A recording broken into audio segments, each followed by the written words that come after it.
everyone doing? I hope you are all as excited to be here as I am today. So, my name is Naetha Uren, and I am, yes, the CEO of Recovery Coach Academy, but today I just want to spread some hope, some positivity, and share with you some of the things I have learned on my journey. When I found out about recovery coaching, I knew it was my calling, but I wasn't brave enough to take action initially. Oh. Am I on this one now? When I found recovery coaching, I was not brave enough to take any action. I knew it was the work I was meant to do. And then I'll tell you about one day, about 7 years ago, I was at a place called the Houston Council on Recovery in Houston, Texas. And it was about 7:30 in the morning, and I was on the rooftop garage, leaned against my car, iced coffee in hand, watching the sunset come up. And I just went, this is it. My business head and my people heart connected, and fireworks went off. And I knew I could make a difference. I knew it. I just didn't know how that would happen.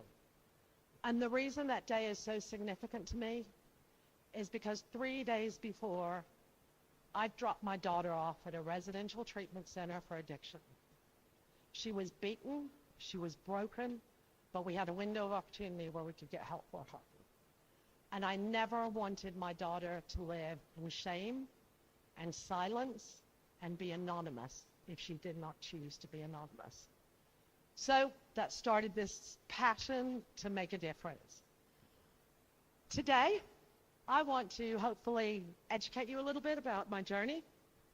I really hope to spark a lot of really good conversations. I hope you find some of the fireworks that I found that day.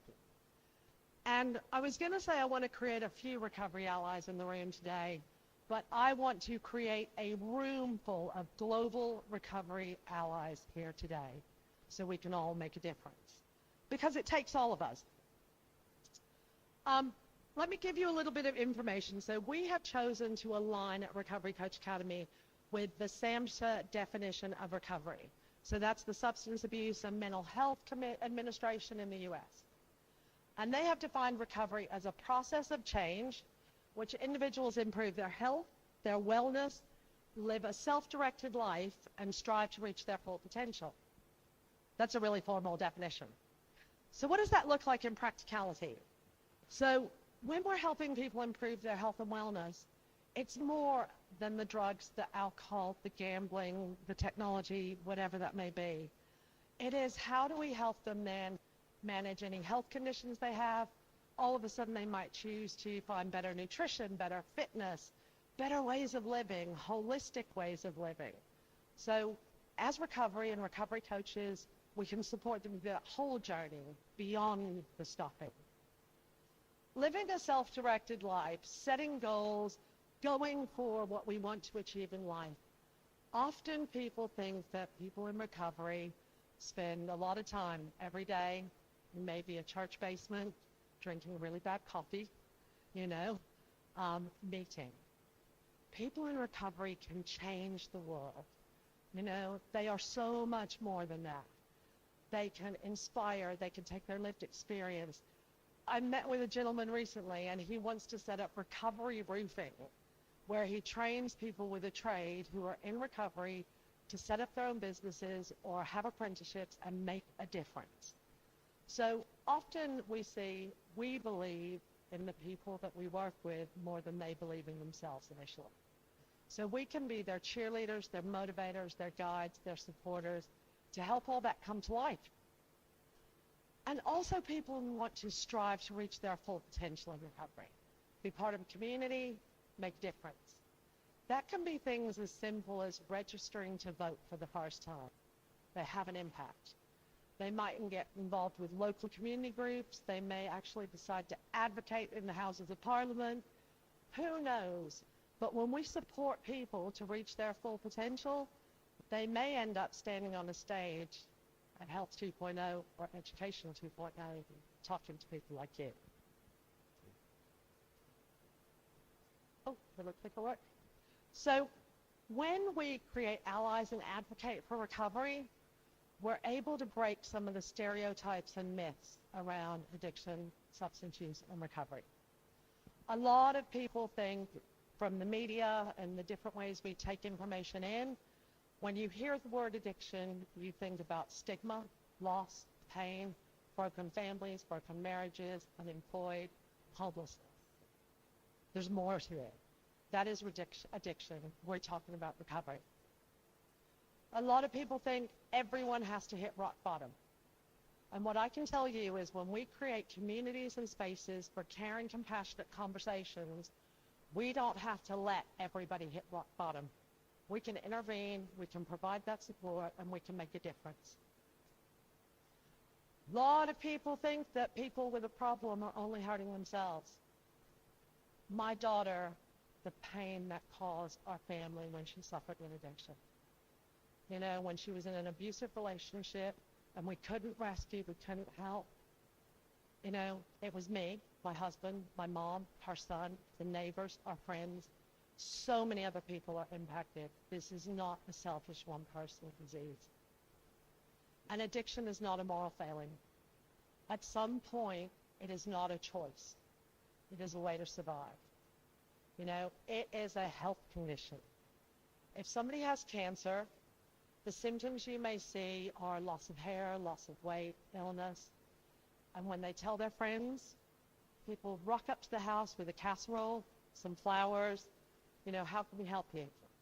But often, somebody suffering with addiction, the symptoms you might see are selfishness, manipulation, lying, withdrawal. And when we tell our friends, the response we often get is silence. We want to change that narrative today. We want to embrace those families that need support to help, because families are the ones that often are showing up every day and trying to help or care for a loved one at home. When my family was impacted by addiction, it changed our life in not a good way, but recovery transformed our life. It gave me a path to a purpose to turn something that was devastating, I did not know if my daughter would live, into standing here today before all of you. You know, it was a path to a purpose to make a difference. Oh. So for every person that is impacted directly, there are so many people. And it's not just the family members I mentioned. It is the employers, it's the people in the community, and recovery is inclusive of all of us. I recently spoke to a room of about 200 people that were not in an addiction and recovery space. And I asked them all to stand up. I said, please sit down if you have been directly or indirectly impacted by somebody who had a substance use, alcohol, or gambling problem. And in a room full of CEOs and leaders from every industry, 198 out of 200 people sat down. That is why we need to have this conversation. These are the people that are all around us that need to be involved. So the power of education in recovery. Education has been the foundation that has helped us build recovery communities. Through community education, we create awareness, we create safe spaces for conversations, we're able to reach out and help. And even when we educate, some people just come up to us afterwards and say, I think I might have a problem. We create a space to do more and help more. By training coaches, we have made impacts locally, just in a really small community. We've made impacts within businesses and organizations. We've made impacts internationally. And I will share some of that work with you in a minute. And through collaboration and building relationships and being open to adapt curriculum, especially for us from a very Western way to being implemented in Qatar, which I'll come to, we've navigated that really well, but it's all been through co-production, collaboration, and education. So education, when we talk about who we educate and what we do with it, is more than just a person who has been impacted directly by addiction.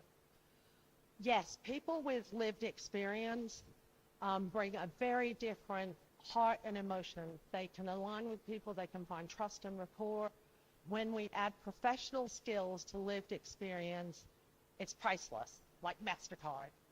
Priceless, you know. And we can create a space where they can be contributing members of society, they can have employment, and they can really feel that they've turned around and got a second chance. And I'm all for second chances. When we educate people and we create the allies of recovery, they often are able to advocate and support recovery in ways that people with lived experience can't. You know, we have an amazing member of Parliament in the UK, Dan Carden, and he stood up in the Houses of Parliament, and he was the first member of Parliament to say, I am in recovery, and we need to pay attention to this at a government level. Education also is about workforce development. Not only creating employment for people with lived experience, often family members can join this workforce and advocate for different things in recovery, but it's also about educating clinical teams, business teams, about how to navigate and understand how they can be part of the recovery workforce. It enhances their knowledge. I mean, people who are in the medical profession, they get a little bit of education about addiction, but if you ask them how much education they get about recovery, they usually don't get any. And we want to change that space, you know? And we can help combat stigma. You know, when we educate people, we change the narrative. Even just educating people about the power of language and recovery language can change how somebody opens up to you and talks to you and reaches out. And language, stigma, we can change people's hearts and minds and perceptions about addiction to recovery. So when I had this wild idea that I was going to make a great big impact, I realized that, you know, having a good idea wasn't all that was required. Needed a bit of support here on how could I do this. So I went looking, and I found an organization in the States that was nonprofit that had the gold standard of recovery coaching. And I ended up on a Zoom meeting by fate, higher power, call it what you want, with the CEO and the director of training for that organization. And they kept saying, let's have another meeting. Let's have another meeting. And I now, in hindsight, know they were checking my heart. They wanted to make sure that my intentions and my motivation and my passion was pure. This was about mission over margin, passion over profit. This was about doing good work with respect, integrity, gratitude, honesty, and transparency. And they said to me, have any of you seen the movie The Field of Dreams? You know that line? If you build it, they will come. They one-upped that. They said, if you build it, they will come and we will help you. And they role modeled collaboration, connection, working together. And now today, if anybody comes to me and says, hey, can you help us do this? I say, if you build it, they will come and I will help you. You know? So they gave us a curriculum to work with. We worked to adapt that curriculum to the UK, to figure out how we could make it fit for purpose for our community. And they helped us build momentum, and they helped us make an impact, and they empowered me. And I was just a mom that wanted to make a difference. And they believed in me when I didn't believe in myself and my ability to do this. So we delivered the first course, the first Recovery Coach Academy training course. And of course, like many of you know, that C thing happened, COVID. So I wanted to make an impact in my lovely little local community in England. And before I knew it, I had people from 27 countries signing up for online training, and they were not going back to the recovery communities like I knew and felt. So I was like, how do we do this? How do we support these people? And one of the first students 4.5 years ago said to me, and it has stuck, he said, this isn't a course, this is a community. So we've developed a community, we've got an app, they all engage, we've got people who've been engaging in that community for more than 4 years. It is a place to dream. It is a place to be brave. It's a place to ask the hard questions. It's a place to connect with people globally and make a bigger impact, to find points of collaboration, because we do not have to do this work alone. And more than anything, they build momentum. I am amazed at some of the things these change agents are doing in their communities. But these connections have become the backbone, and these people have taken education and put it into action. Ooh. So when we empower people, we really do foster a culture of compassion. When we educate people, and it's not just about the book and the theory and the training, it's about the heart. This is hard work, but it is heart work. And when the heart connects, we have empathy, we have understanding. Every human being deserves the right to have a good life, you know, and with a bit of humility and kindness, we can change this space. So who do we empower? Yes, we empower people with lived experience, and they can go on to do lots of different things. You know, some people work as recovery support specialists, some people actually go out and advocate. You know, some people are the most amazing mentors, and they mentor and role model what recovery looks like, but too often we label people as their recovery status only. So some of those people in recovery are doctors, they're lawyers, they're business people, they're CEOs. So not only can they role model and mentor recovery, they can role model and mentor other skills as well. We create collaboration where people with lived experience can impact service delivery within drug and alcohol services or communities. And they also can be part of steering committees to help decision making so that lived experience is truly brought to the forefront of decision making. You know, there's a saying in the world of recovery, nothing for us without us. And if there's not a seat at the table for us, please build a bigger table. There is room for all of us, and when we work together, we can really impact things. People in recovery are also CEOs. They run organizations, they influence policy, they're entrepreneurs. Often lots of people in recovery get told to volunteer, and that is great. Please volunteer. But we are more than volunteers. We can do it all, and we can do both. Collaboration is at the key. I cannot do this alone. You know, addiction is a global problem. Lots of people may not want to talk about that, but addiction is a global problem.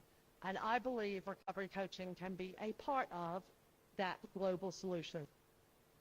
And we need to work not only, we need to look at things globally, regionally, nationally, and locally. Because what we can learn from others internationally, we can adapt and bring to your regions, and then you can choose to implement those tools and adapt them on a local basis that is fit for purpose for your community. We've got the power to change things and to really make a difference, to create healthier, happier communities, transform people's lives, and change the narrative about what people think about addiction. This is my lovely family. This is my daughter in recovery. This is my little grandson when he graduated from pre-K, because during this process, I became a grandmother raising a grandchild. That was my life. My husband has advocated and supported me. He is, bless that man. He lives in a crazy household with all of us, and he is my daughter's stepdad, and he has taken her and her son into our home. You know, family is so important. But family members can advocate for family recovery on a very different way than we do as people with lived experience. They can drive systematic change. They can role model to other families what healthy families and relationships look like. The power of families is just immense. And by bringing them in to be part of this community and value them, we can really change the way that people talk about addiction, and we can support the people that are often not seen. When we create allies of recovery, like I said, public figures and leaders often have a different platform to people like me. So they can help reduce the stigma and change perceptions and narratives. There are lots of different demographics in recovery. You know, it's not a one-size-fits-all approach. In my world, we talk about multiple pathways of recovery. And I believe recovery is like a buffet. Do you ever go to a buffet and they say you can only have the carrot cake and the broccoli, everything else is off limits? You know? No. We want a buffet of every pathway to recovery where people can pick and choose and try things and keep doing the things that they need, But if they want to add something new into that mix, it's available and accessible whenever they need it. We want clinical professionals who understand what addiction and recovery is, because it truly takes a village to make this change. In the UK, we have a lot of things about employee well-being. We have spent lots of money on menopause health, mental health, obesity, suicide in men. We do not have a recovery conversation in the workplace. So we are working really hard to help organizations become recovery-friendly workplaces. Often a lot of employers are scared to have this conversation. They want to say, we don't have anybody in our business using drugs or alcohol. No, but I bet you have someone who loves someone who has a problem. And they're showing up for work after they've been up all night caring for somebody. How do we create a safe space in the workplace to support those people? How do we create a safe place where if somebody goes to find recovery, they are welcomed back into that employment and can become a valued, loyal employee? We want to create conversations that advocate for recovery-friendly workplaces. So, the power of collaboration and co-production. I want to share with you some of the work we've been doing over the past 2 years in Qatar. I got a call one day and they said, can we talk to you about recovery coaching? And I was like, yes. I don't speak Arabic, by the way, was one of my first comments. And I think they saw our mission, they saw our vision, and they said, can you help us? And I was like, just say yes, show up and do the work. So we did. Dr. Abraham here presented some of the information I'm going to show you now at the International Society for Substance Use Professionals in Thessaloniki, Greece this summer as an abstract about the outcomes and work that we have done. And this was his quote. He said, recovery is more than an individual journey. It's a movement that can change cultures and improve outcomes across society. So, what have we done? I think I have to click over here. Right. So we have worked with an organization called NAFAR. They are the partner for the Ministry of Health and a state-of-the-art treatment facility in Qatar. We were invited to partnership with them to develop culturally adapted programs with a holistic approach, but our initial goal was to create a model that was self-sustainable in the Arabic language that they could keep growing and developing independently beyond the work that I had done with them. So what did that look like? They built a really big table, and we got a lot of people around it. We had leaders, the CEOs, clinical directors, medical staff, clinical educators, and people with lived experience. We went through every page of that curriculum. We worked to make it culturally appropriate. It had to speak to the soul of recovery, but it also had to speak to the soul of their culture. Like I said, we wanted a non-English speaking model at the end of this, which was very challenging for me to think about in the beginning. And it required from every person at that table a willingness to be open-minded, to be brave, to have humility that we didn't know it all. And like one of my mentors said, we just had to build the plane while we were flying it. So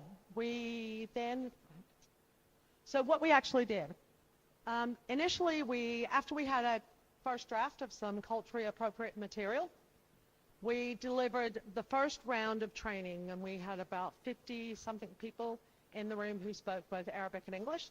I brought some colleagues who had helped create the curriculum from the US to partner with me to deliver that. We trained those people over 2 weeks. We then did a second round where we used some of the people who had done the first training to co-facilitate and translate. So the second training was delivered in Arabic alongside us. Alongside with us, and we navigated with that look, and then we reviewed the curriculum and made appropriate changes. The third round was independently delivered by Arabic-speaking participants in Qatar, and we were in the room to provide feedback, support, and help navigate that process. So to date, over the past 18 months, we've had 524 people do that training. I believe I have done a lot of recovery coach professional assessments over the past few weeks. We are about to have 50 people in Qatar that have received the professional designation of a recovery coach professional. 6 of those people have now gone on to be trained to be Arabic-speaking facilitators.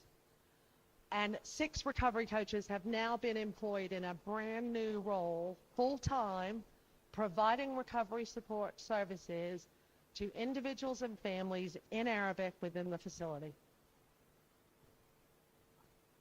We realized along with that there had to be other stuff, and NAFAR embraced the challenge and the change.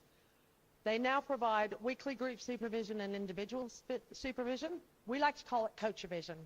Supervision often is about how individuals help the business and make sure they're on track with that. Coach-vision is how do I make sure you're the best coach that you can be to serve your community. They also established a brand new leadership role within their management team, which was Patient Education, Employment, and Volunteering Department. And they are now in the process of formalizing officially the recovery coach job descriptions and volunteer tasks so they can employ even more people. What next? So, scaling and ambition for this project. I never thought I would just be saying this.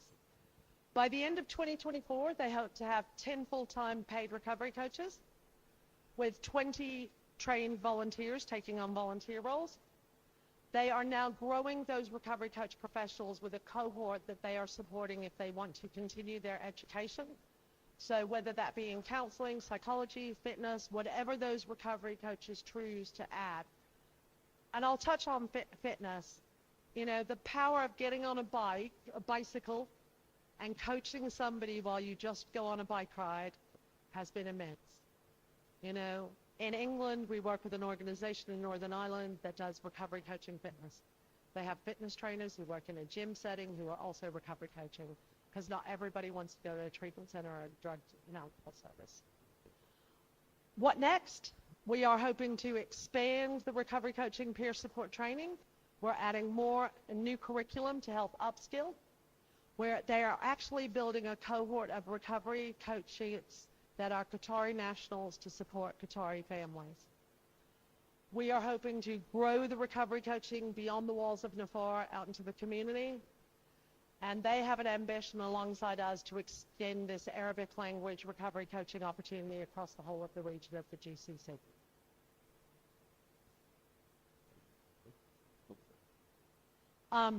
So I love this quote. Dr. Albraham said, we didn't just buy a program, we empowered a community. And in January 21st, 2025 next year, I will be going out and we will be delivering the first Arabic facilitator who is training facilitators. So we just consistently are building on this to build a self-sustainable model. When Dr. Abraham delivered this presentation in Greece, these were the main takeaways, and I think they apply here today. You know, recovery is global. Visibility of recovery helps create hope, and it reduces stigma. The cultural adaptation and collaboration will help drive systematic change, and building recovery capital helps reintegration and reduces relapse. So I think all of us today can take that away as well. Just this week, Princess of Wales, Kate Middleton, issued a statement, I believe on Monday. She advocates as the royal family member on taking action on addiction. And I think you will see she has just said some of the things I've said today. We need compassion. Addiction is an illness. It is a collective responsibility for all of us. And we need hope for recovery. And she says recovery is possible. And I do too. So, my call to action for all of you today, is, I believe, over 110 years of lived experience in recovery. And whether you want a conversation with me, could I ask Mims, Daryl, Karen, all of you to stand up? Please, everyone, have a look around the room. At the back of the room, all of these lovely people are advocates for recovery. And they are all here ready and willing to have a conversation. So if you don't want to talk to me, please talk to one of them. because this is a great opportunity that we can put a face on recovery. They all work for different organizations, but this is an example of collaboration. The tent is big enough for all of us. So please, let's have these conversations over the next 3 days. I encourage you to go back to your communities and have a conversation. You know, figure out what addiction and recovery tools are needed in your community, and let's find a way to get them there. Learn how to challenge stigma, and please learn about recovery language. It can make a difference. Let's see. Where's my clicker? Princess Kate said recovery is possible. I do too, and I know this is possible. And I don't do this very often, but I'm standing here in front of you as a woman in long-term sustained personal recovery. I have over 27 years in recovery myself. I am the mom of a daughter who is about to celebrate 7 years in recovery. She is the youngest member of the Faces and Voices of Recovery Board of Trustees in the UK. She advocates to make recovery possible for young people. I am the glue to 4 generations, age 11 to 82, that all live in the same house. It is controlled chaos, but it is full of love, and we are thriving in recovery. So this is what recovery can look like, and this is a lot better picture than the picture of addiction. So please, recovery is possible for me, and recovery is possible for all your communities.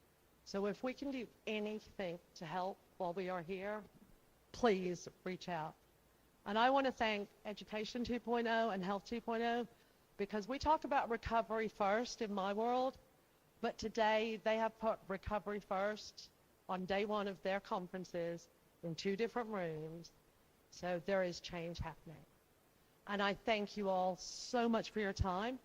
If you want to reach out to us, this is some of my lovely team. Bajat delivers this training in Arabic, Lebanese, French, English. We also have access to it in Spanish. And just scan the QR code, have a conversation in private and public. I don't care. Let's just have the conversation. Thank you all so much for your time.